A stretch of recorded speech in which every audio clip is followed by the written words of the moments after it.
오신 우리 하나님의 은총과 사랑이 교회 여러분과 함께 하시기를 축원합니다. 한 주간 잘 지내셨어요? 예, 감사합니다. 나라 안팎으로 여러모로 시끄럽습니다. 그동안 세계 경찰의 역할을 하면서 균형추 역할을 해오던 미국이 새 지도자가 취임하면서 모든 분야에서 자국의 이익을 최우선에 놓고 강력한 관세 정책을 시행했습니다. 그러자 전 세계가 일시에 긴장하면서 국제 정세가 경직되고 말았습니다. 한편 우리나라는 지도자 공백 상태로 이러한 변화에 아무런 대응을 못하고 있습니다. 그와 같은 소식들을 들으면서 우리가 간과하면 안 되는 것은 무엇인지 생각해 보았습니다. 논어에 그런 이야기가 나옵니다. 자공이라는 제자가 어느 날 나라 다스리는 법에 대해서 공자에게 물었습니다. 공자는 이렇게 대답합니다. 먹을 것이 풍족하고 군사력을 넉넉히 두면 백성이 나라를 믿을 것이다 라고 했습니다. 맞죠? 자공이 묻습니다. 먹을 것과 군사와 믿음 중에서 부득이 어느 하나를 버려야 한다면 어느 것을 먼저 버려야 합니까? 물었습니다. 그러자 공자는 군사를 버려라. 제일 먼저. 자공이 다시 묻습니다.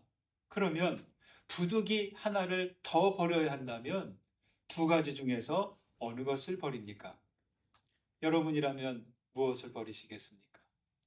공자는 말합니다. 먹을 것을 버려라.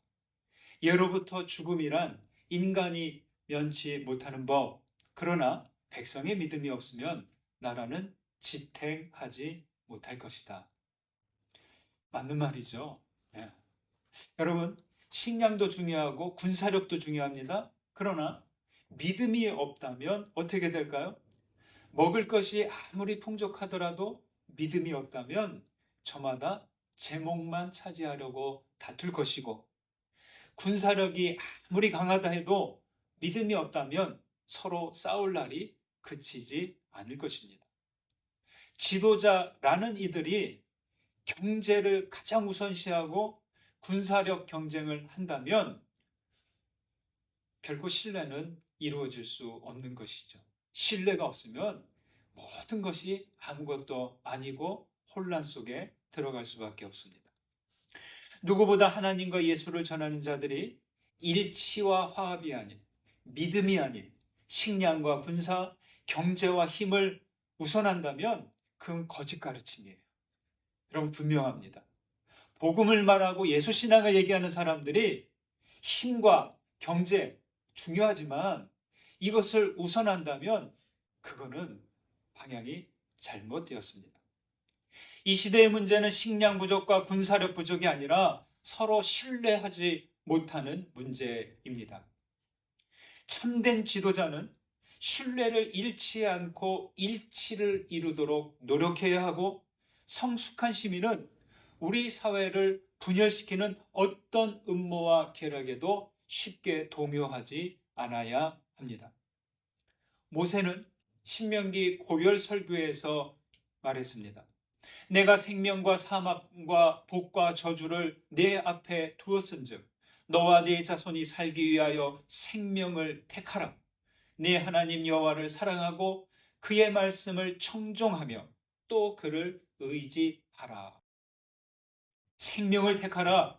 하나님을 사랑하고 말씀을 듣고 하나님을 의지하는 것, 이것은 바로 생명을 택하는 것이죠. 다시 말해 생명이신 하나님을 신뢰하고 평화이신 그리스도의 가르침을 믿고 따르는 일입니다. 우리의 믿음이, 우리의 하는 모든 것들이 하나님이 말씀하시는 그 구원과 생명을 지향하지 않으면 우리 믿음의 방향은 잘못되었다는 것이죠. 여러분, 서로를 신뢰하지 못하면 그때부터 가족이든 교회든 나라든 어떤 공동체든 분열되고 말 것입니다. 우리나라의 근현대사는 온갖 분열로 시달려 왔습니다. 위와 아래로 갈라지고 동서남북으로 갈라져 반목하고 질시했습니다. 악마적이다, 이 말을 영어로 혹은 스페인어로 디아볼릭이라고 합니다. 디아블로라고도 하는데, 이 디아는 뭐예요? 두 개의 그런 뜻이에요. 그러니까 악마는 모든 관계와 공동체를 둘로 나누는 거예요. 악마가 뿔 달리고 눈 빨갛고 그런 게 악마가 아니라는 거죠.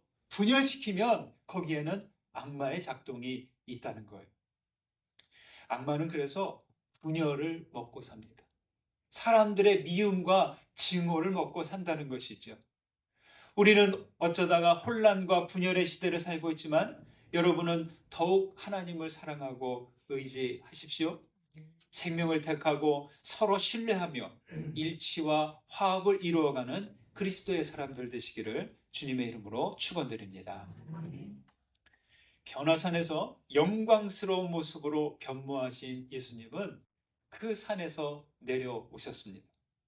베드로는 그 변화산에서 초막 셋을 짓고 머물고 싶다고 했지만 주님은 단호하게 예루살렘에서 별세하실 것을 말씀하셨습니다.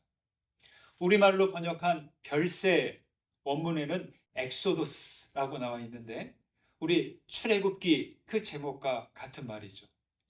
엑소도스, 떠남, 탈출이라는 뜻입니다. 사실 엑소도스, 별세라고는 하지만 그건 뭐예요? 고통스러운 죽음이죠.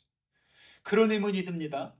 예수님은 어째서 고난이 기다리는 예루살렘까지 가야 했는가 하는 것입니다. 그 엑소도스를 그냥 산 위에서 영광스러운 모습으로 마무리하면 좋지 않았을까요? 예루살렘이 아니라 그냥 갈릴리에서 좀 한적한 곳에서 제자들 몇 사람 모아놓고 그렇게 떠나셨으면 되지 않았을까요? 우리식으로 말하면 왜 사서 고생을 하셨냐 그런 겁니다. 그런데요, 성경은 현실을 회피하거나 도피하도록 하지 않고 어떻게든 주어진 현실을 믿음으로 살아낼 것을 가르친다는 거예요. 히브리 성서, 구약이죠. 이 히브리 성서에 나오는 믿음의 사람들을 보십시오. 아브라함, 모세, 엘리야, 예레미야, 많은 선지자들, 다윗과 모두 위대한 믿음의 사람들이었어요. 그렇지만 이들은 하나같이 자기가 속한 현실을 회피하지 않고 도피하지 않고 믿음으로 살아낸 사람들이었다는 거예요. 그들은 뛰어난 믿음을 가졌지만 철저히 인간으로 인간답게 살았다는 것이죠. 대부분 종교들은 좀 뭔가 뛰어난 일을 한 사람들, 영웅들이라고 하죠. 이 영웅들은 신처럼 떠받들려고 하지만 성서는 이 믿음의 사람들을 웬만해서는 신격화하지 않으려고 했습니다. 예수님께서는 사람들이 자신을 메시아로, 귀신들조차도 하나님의 아들이라고 막 드러낼 때 그것을 애써 절제시켰어요. 드러내지 않도록 하셨어요. 왜냐? 사람들이 예수님을 신격화하여서 현실 도피적인 그런 믿음을 갖게 될까 염려하신 것이 아닐까, 저는 그렇게 생각됩니다. 랍비 조너선 섹스는 생명을 택하는 믿음에서 말합니다. 나는 믿음이 우리가 거의 모든 환경을 견딜 수 있게 해주는 이유를 찾는 데 도움이 된다고 믿는다. 여러분, 믿음은 주어진 현실을 돌아가는 길을 알려주지 않습니다. 믿음은 어떤 환경을 마주하더라도 견디게 하고 살아내게 하는 그 이유를 찾게 하는 것, 의미를 찾게 하는 것, 그게 바로 믿음이라는 거예요. 주일 예배는 우리가 지금 주일에 예배로 나오지 않았습니까? 이 주일 예배는 뭐냐? 산에 올라 하나님의 현존 앞에 서고 주님의 영광을 마주하는 순간, 우리가 찬송하고 기도하고 말씀을 듣고 할 때 마치 변화산에서 그 눈부신 광채로 빛난 주님의 모습을 보는 것처럼 그런 시간이 바로 예배의 시간이죠. 그래서 이 시간 은혜를 공급받고 안식을 누리고 쉼과 영적 회복을 얻는 시간입니다. 더 오래 머무르고 싶지만 우리는 우리의 일상을 살기 위해 다시 산 아래로 내려가야 할 것입니다. 주일 예배를 통해 은혜와 진리를 공급받으시고 날마다 힘찬 믿음의 발돋움을 해나가시기를 주님의 이름으로 축원드립니다. 41절 말씀을 보실까요? 같이 읽습니다. 예수께서 대답하여 이르시되 믿음이 없고 패역한 세대여, 내가 얼마나 너희와 함께 있으며 너희에게 참으리요.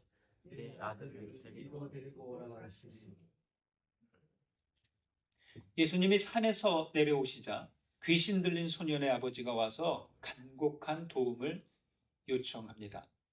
아이는 귀신에게 사로잡혀 심한 고통을 받았습니다. 소리를 지르고 경련을 일으키게 하고 입에 거품을 내게 했습니다. 그렇게 아이는 날마다 몸과 영혼이 파괴되어 가고 있었지만 제자들은 아무런 도움이 되지 못했습니다.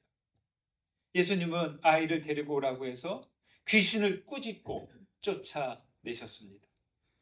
산 위에서의 영광스러운 경험과 산 아래에서의 절망적인 현실이 크게 대조됩니다. 그리고 이 사건은 제자들이 아직도 예수님의 권능을 온전히 신뢰하지 못하고 있음을 드러냅니다. 제자들은 9장 1절과 2절에 보면 귀신을 쫓아낼 권세와 권능을 받았어요. 이미 주님께서 주셨어요. 그러나 아직 그 실행할 믿음과 능력을 갖추지 못한 것이죠. 그래서 주님은 믿음이 없고 패역한 세대여 라고 하는데, 이 책망은 제자들을 가리키지만 동시에 이스라엘 전체를 향한 책망이기도 합니다. 그러면서 주님은 내가 얼마나 너희와 함께 있으며 너희에게 참으리요 라면서 탄식합니다. 또한 믿음이 없고 패역한 세대여 하실 때 저는 오늘날 우리를 향하신 말씀 같아서 움찔해지곤 합니다. 패역하다, 비뚤어졌다 이런 말이에요. 여러분, 우리 사람들은 주로 어디가 비뚤어져요? 우리의 마음과 생각이 비뚤어집니다. 마음이 제멋대로 비뚤어져요. 죄와 상처와 두려움과 욕심과 온갖 의심들이 우리의 생각과 마음에 들어오면 우리의 중심을 비뚤어지게 합니다. 비뚤어진 마음은 불안해요. 마음이 비뚤어진 상태로는 바른 말을 하지도 못하고 진리의 말씀을 받지도 못합니다. 비뚤어진 상태로 예수님을 결코 마음에 모실 수 없습니다. 어린 시절의 일이 생각나요. 어머니께서 주방 일을 하시다가 이제 이만한 솥에 있는 거를 좀 그 국물을 쏟아 부어야 되는데 버리기엔 아깝보니까 저보고 또 이만한 그릇을 들고 서 있으라고 하는 거예요. 이렇게 어머니께서 부으시는데 제가 대충 기울게 들었어요. 그러니까 어머니께서 탁 소리치십니다. 야, 똑바로 들어. 기울어진 채로 받치고 있으니까 어떻게 되겠어요?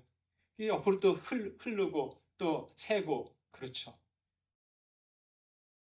여러분, 믿음을 무엇이라고 생각하십니까? 믿음은 단순한 확신, 신념 이런 게 아니에요. 믿음은 자기 속에 그리스도를 품고 그리스도의 말씀이 자기 속에 살아 움직여야 믿음이 되는 거예요. 믿음은 예수님의 가르침에 동의하는 수준에 그치지 않는 거예요. 듣고 보니까 좋은 말씀이네요.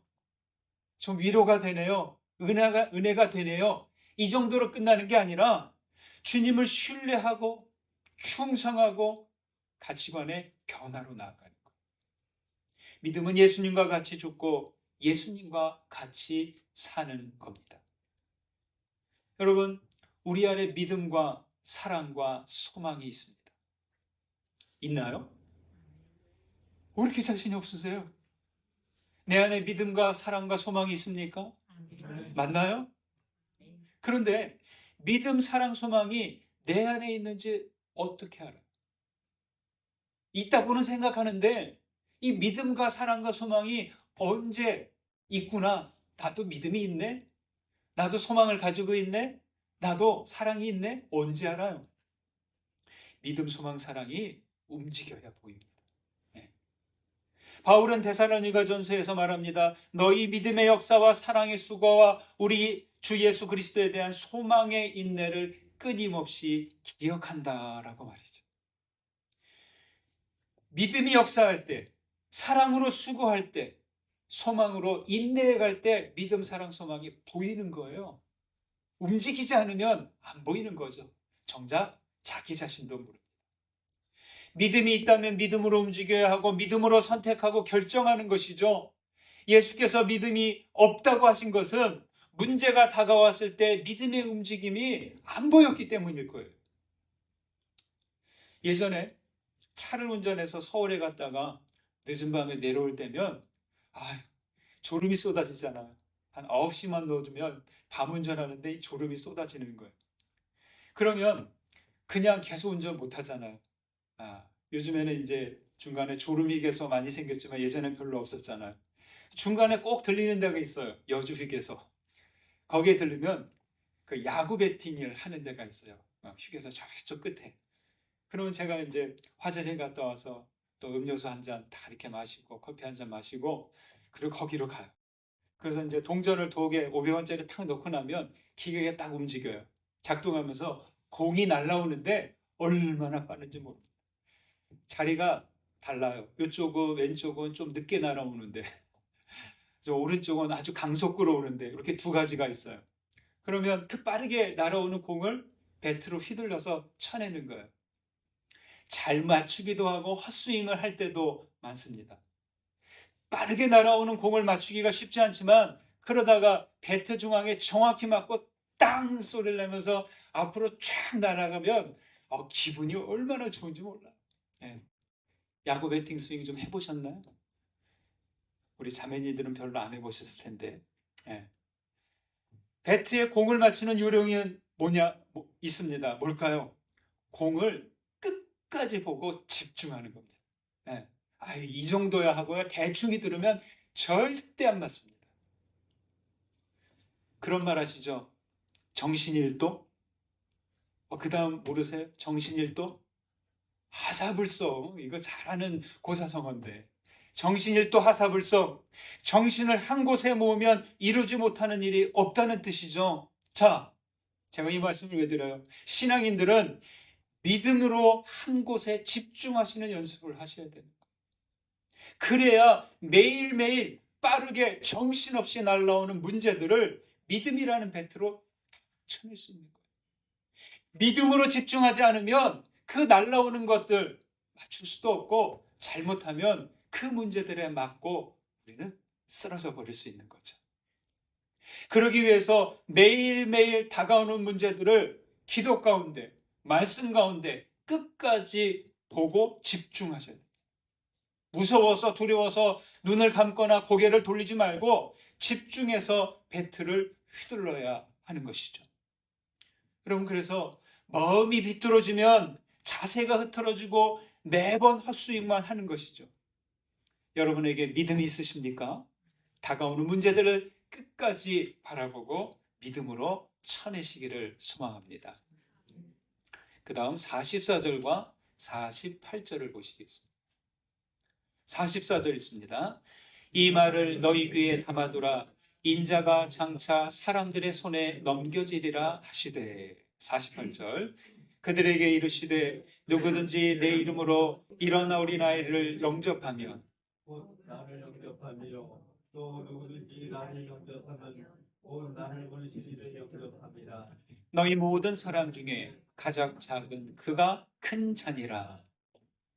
악한 귀신을 쫓아내고 아이를 살리신 예수님은 자신이 앞으로 손에 넘겨질 것이라고 하면서 귀에 담아두라고 하십니다. 그런데 그 다음 곧 이어서 나오는 이야기에서 제자들은 서로 누가 크냐고 하면서 다툽니다. 이에 예수님은 아이를 하나 데려다가 곁에 세우고 말씀합니다.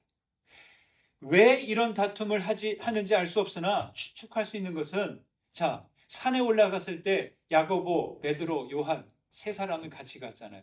이 사람들은 그 산 위에서 뭘 경험했어요? 예수님의 몸이 신비한 아주 눈부신 광처럼 빛나는 경험을 했어요. 은혜 체험을 한 것이죠. 그런데 산 아래에 아홉 제자들은 어떻게 하고 있었어요? 귀신 들린 아이를 어떻게 하지도 못하고 진짜 무력하게 거기서 있었습니다. 이 세 제자와 아홉 제자들 사이에 긴장 때문이 아닐까 하는 추측을 할 수 있습니다.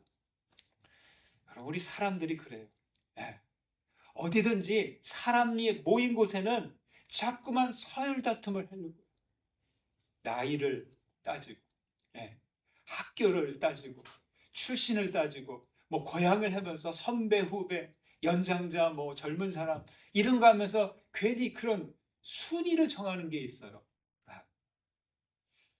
그런 제자들에게 주님은 너희 모든 사람 중에 가장 작은 자가 큰 자다 말씀합니다. 사회에서는 큰 자일수록 섬김과 대우를 받죠. 그런데 하나님의 나라에서는 반대예요. 작고 섬기는 자일수록 더 큰 자가 됩니다. 어린아이를 영접할 때 주님을 영접하는 일이고 예수님을 영접하면 하나님을 영접함과 같다고 가르치십니다. 사람들은 그 계층의 꼭대기로 갈수록 아래쪽은 잘 생각하지 않아요. 그렇지만 주님은 가장 낮은 것과 가장 작은 것을 먼저 말씀합니다. 자신을 낮추고 섬기는 자가 가장 크다고 말씀합니다. 반전과 역발상을 가르치십니다. 이런 쪽도 다 아실 거예요. 천국 식당에서 교회 장로가 임종 후 천국에 갔습니다. 천국에서 놀고 먹을 수만은 없잖아요. 그러니까 베드로의 안내를 받아서 이 장로가 천국 식당에서 서빙으로 일하게 되었고, 며칠 지내다 보니까 아니 그 식당에서는 예전에 자기 교회 집사로 지냈던 분이 거기서 일하는데 카운터에서만 일하는 거예요. 앉아서. 자기는 그냥 물 나르고 음식 나르고 왔다 갔다 하면서 땀 흘리면서 엉덩이 붙일 새도 없이 막 그렇게 하는데, 그래서 베드로에게 말했습니다. 불공평하다고. 아니 제가 장로인데 그래도 저 집사는 카운터에만 앉아있고 왜 나를 서빙시키냐고 그렇게 좀 약간 불평거리면서 물었어요. 그러자 베드로가 말합니다. 천국에서는 이 생에서 섬김을 많이 한 만큼 대우받는 거라고. 예, 직분 상관없다고 하면서 말하는 거예요. 이게 장로님은 할 말이 없습니다. 그런데 가만 보니까 먼저 자기 교회 목사님이 천국 가신 게 생각이 났어요. 그래서 우리 목사님도 먼저 오셨는데 우리 목사님은 어디 계시냐고 궁금해서 물어보 왔습니다. 이때 베드로가 말합니다. 아, 그 목사 지금 배달 나갔어. 네. 재미없으세요? 그만큼 섬김을 누가 더 많이 했는지를 이렇게 풍자하는 그러한 조크입니다. 이번 주 새벽에는 누가복음 9장을 읽고 있는데 9장의 내용을 한번 쭉 보십시오. 12제자를 파송하고 헤롯이 예수님에 대한 보고를 받고 크게 당황하는 내용이 나옵니다. 그리고 500여 이적을 행하시고 그 다음엔 베드로가 주는 그리스도시요 하나님의 그리스도십니다 라는 고백을 해요. 그리고 변화생 기적이 나오고 귀신 축출 이적이 나옵니다. 그런데 곧 이어서 자신이 사람들의 손에 넘겨질 것이다, 순환받을 것이다, 이 예고를 합니다. 여러분 진행 순서를 보세요. 기적을 행하고 변화산에서 신비스러운 그런 기적이 일어나고 귀신들을 축출하고 베드로의 하나님의 그리스도십니다. 아주 높으신 누군가를 띄우는 그런 내용인데 그 끝에는 무력하게 붙잡혀서 넘겨져서 순환당할 것이다, 이 이야기를 합니다. 이 진행 순서를 보니까 높은 곳에서 가장 높은 곳에서 가장 낮은 곳으로 추락하는 듯한 그런 느낌을 받습니다. 저는 그래서 이 9장 말씀을 이렇게 보는 가운데 마치 롤러코스터를 타고 있는 듯한 그런 느낌을 받았습니다. 천천히 높은 곳으로 천천히 탁 올라다가 그 제일 꼭대기에 이르면 그 연결되어 있는 고리가 탁 풀리면서 정점에 지나고 나면 수직으로 그냥 떨어지잖아요. 아찔하죠. 롤러코스터 좀 타보셨나요? 놀이동산에 안 가보셨나요? 롤러코스터 타보진 않았지만 그 막 빠르게 떨어지는 것 좀 보셨나요? 네. 무슨 얘기 하는지 모르십니까? 네. 저는 롤러코스터 30대 이후에는 안 탔어요. 떨어질 땐 참 아찔하죠. 그런데 막 떨어질 때는 내 몸이 땅에 그냥 떨어져서 부서질 것 같은데 제일 아래에 내려오는 순간 다시 그 내려오는 힘으로 순간 위로 탁 솟구칩니다. 그게 롤러코스터예요. 롤러코스터가 추락하는 것 같은 진행이지만 이 과정은 뭐예요? 그 힘으로 더 높이 올라가기 위한 준비 과정이죠. 44절에서 사람들의 손에 넘겨지리라 라고 합니다. 여러분, 이 넘겨진다 문법상 수동형입니다. 즉 그러니까 예수님은 사람들의 넘겨지지만 실제 주차는 하나님이 주도하시고, 그래서 이 수동형을 우리 성서학에서는 신적 수동형이라고 합니다. 예. 즉 모든 과정이 하나님께서 주도하신다는 것을 알아야 한다는 거예요. 예수께서 이 땅에 오신 것 왕과 황제와 같은 권력자가 아닌 가장 낮은 곳에서 작은 자들을 섬기신 것은, 이것은 뭐냐? 어쩔 수 없는 것이 아니라 하나님의 주도하심에 순응하시는 거예요. 힘이 없어서 이렇게 한 게 아니라, 무지해서 이렇게 된 게 아니라 하나님께서 그렇게 하기를 바라시기 때문에 내어 맡기고 한 것이죠. 추락할 때, 떨어질 때, 죽을 것 같아요. 부딪히는 순간 산산조각이 나버릴 것 같아요. 두렵잖아요. 눈을 질끈 감게 됩니다. 그러나 예수님은 그 모든 두려움과 그러한 상황 속에서도 불순종하지 않고 저항하지 않고 따라가셨습니다. 여러분, 우리가 그리스도를 따라 신앙의 여정을 가다 보면 추락하듯이 내리막길을 가야 할 때가 있습니다. 그때 아득함과 함께 죽었구나 하는 두려움에 휩싸일 것입니다. 그렇지만 분명 믿음을 따르는 일이라면 하나님의 주도하심에 순응할 수 있어야 됩니다. 이때 바로 믿음이 필요한 거예요. 신앙의 삶은 신적 수동형이 되어서 하늘 아버지의 인도하심에 나를 온전히 내어 맡기는 거예요. 그럴 때 가장 낮은 곳에 도달하면 그 힘으로 다시 위로 솟아오르게 될 것입니다. 따라해 보실까요? 가장 작은 자가 큰 자다. 어떻게 가장 작은 자가 큰 자가 될 수 있을까요? 내가 작아질수록 곁에 계시는, 내 안에 계시는 하나님이 커지기 때문이 아닐까요? 반대로 내가 클수록 하나님께서 작아지십니다. 내가 커야 크게 보일 것으로 생각되지만 그게 아니라 내가 작고 하나님이 커야 내가 크게 보인다는 거예요. 나를 작게 한다는, 다른 말로 자기 부정. 톨스토이는 자아를 부정하는 순간부터 우리의 내부에서 행동한 것은 이미 내가 아니라 하나님이라고 했습니다. 인간의 마음은 그대로 두면 비뚤어지기 쉽습니다. 오직 예수 그리스도를 마음에 모시고 하나님만을 신뢰하십시오. 하나님과 함께 믿음이 있는 성도가 되시고 믿음이 큰 자로 거듭나시기를 주님의 이름으로 축원드립니다. 아멘. 받은 은혜 생각하시면서 거듭의 기도 드립니다. 신주님, 우리는 믿음이 없고 비뚤어진 시대를 살고 있습니다. 돌아보니 우리도 믿음이 없고 비뚤어진 모습으로 살아가는 때를 봅니다. 하나님의 산에 오를 때마다 주의 영광을 마주하며 쉼과 영적 회복을 얻게 하시고 다시 일상으로 내려가 믿음의 삶을 살도록 이끌어 주옵소서. 하나님, 우리 모두 믿음의 큰 자로 거듭나게 하시고 우리를 통해 역사하시는 주님을 경험하게 하옵소서. 예수 그리스도의 이름으로 기도드립니다. 아멘.